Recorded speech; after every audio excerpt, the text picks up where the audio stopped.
बेसी रहेछ जानियामा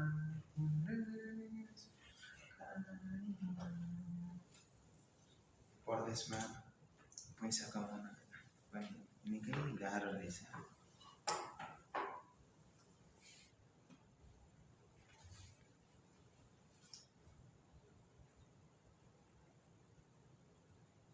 hello mummy, म अहिले काममा बिजी छु, तपाईँलाई अहिले पछि कल गर्छु है।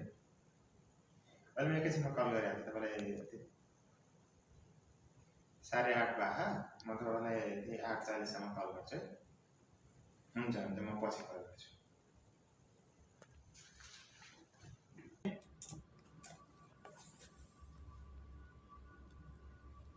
मम्मी तपाईँ म सन्चै छु, भर्खर फ्री भएको थिएँ अनि मैले कल गरेको। घरतिर सब सन्चै हुनुहुन्छ? मैले खाना खाइरहेको छु अनि अब अहिले 9 बज्यो अनि अब खाना खाने त्यस पछाडि बस्ने।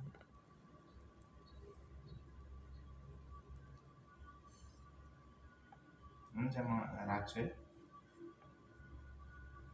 पछि कल गर्छु नि तपाईँलाई। रुममा गएपछि यहाँले धेरै बोलेपछि फेरि सुपरभाइजरले देखाउनुहुन्छ है।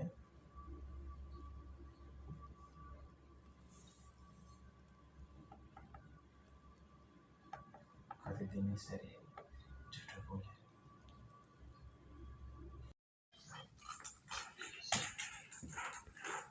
बोलने भाषा बना नहीं सही साथ यार तू